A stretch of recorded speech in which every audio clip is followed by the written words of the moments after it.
Hai, Assalamualaikum. Pernah nggak sih kita merasa hidup kita itu ritmenya terus-menerus berjalan tapi tanpa disertai dengan sebuah tujuan?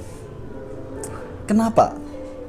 Akan kita bahas di sini tujuan hidup.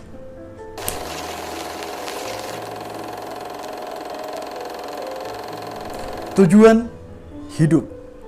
Tujuan hidup adalah hal mendasar yang harus dipunyai oleh setiap manusia yang hidup di dunia ini. Karena kenapa?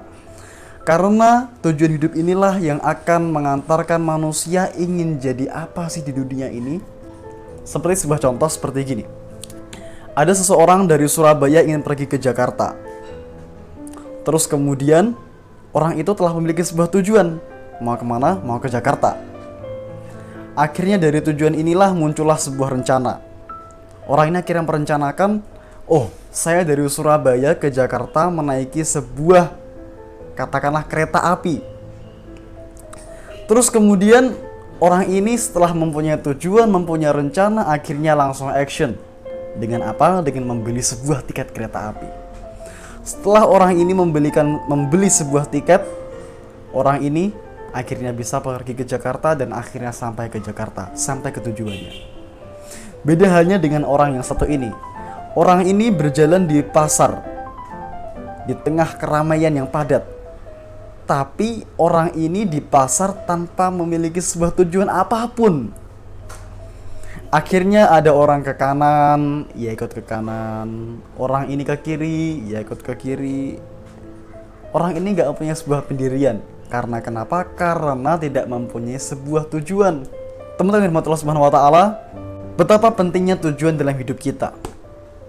Ketika orang tidak mempunyai sebuah tujuan, akan mengalami sebuah kegundahan hati, kegelisahan hati, sulit konsentrasi, tidak punya semangat hidup. Akhirnya apa yang terjadi? Bosan hidup, bunuh diri dan lain sebagainya. Karena apa? Karena tidak mempunyai tujuan hidup. Lantas sekarang pertanyaannya, apa tujuan hidup sebenarnya kita sebagai pribadi-pribadi yang beriman, sebagai pribadi-pribadi orang muslim? Sebelumnya kita bahas terlebih dahulu Quran Surah Adz-Dzariyat ayat 56 yang bunyinya, A'udzubillahi minasyaitonirrajim, Bismillahirrahmanirrahim, Wa ma khalaqtul jinna wal insa illa liya'budun.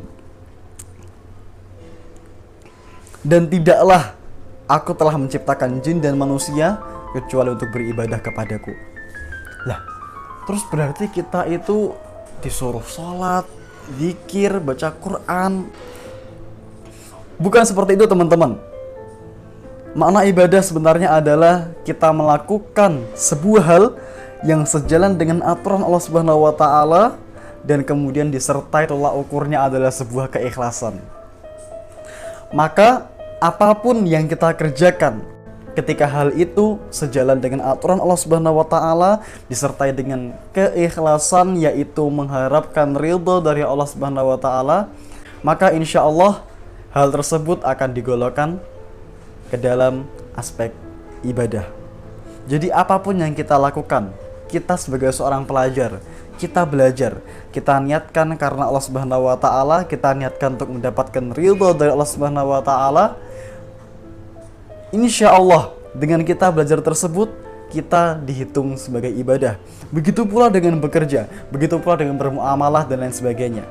Karena apa? Karena Allah Subhanahu wa Ta'ala telah mengatur kita dari bangun tidur sampai tidur lagi, telah diatur oleh Allah Subhanahu wa Ta'ala. Agar kenapa? Agar kita tidak menjadi orang-orang yang tersesat. Karena agama sejatinya telah mengatur, Pak. Kita bermuamalah, kita telah diberikan contohnya oleh Nabiullah SAW. Kita telah diatur oleh Allah Subhanahu wa Ta'ala. Setiap apapun yang kita lakukan ketika itu sejalan dengan aturan Allah Subhanahu wa Ta'ala, disertai dengan ikhlas mengharapkan ridha dari Allah Subhanahu wa Ta'ala, maka insya Allah hal tersebut akan menjadikan pahala ibadah bagi kita. Teman-teman dari Allah Subhanahu wa Ta'ala, jadi tadi tujuan hidup manusia, tujuan hidup seorang muslim adalah diciptakan untuk beribadah. Maka sejatinya tujuan kita diciptakan di dunia ini adalah untuk mardatillah, mengharapkan ridho dari Allah Subhanahu wa taala dan mendapatkan cinta dari Allah Subhanahu wa taala. Semoga bermanfaat. See you next time in the next video.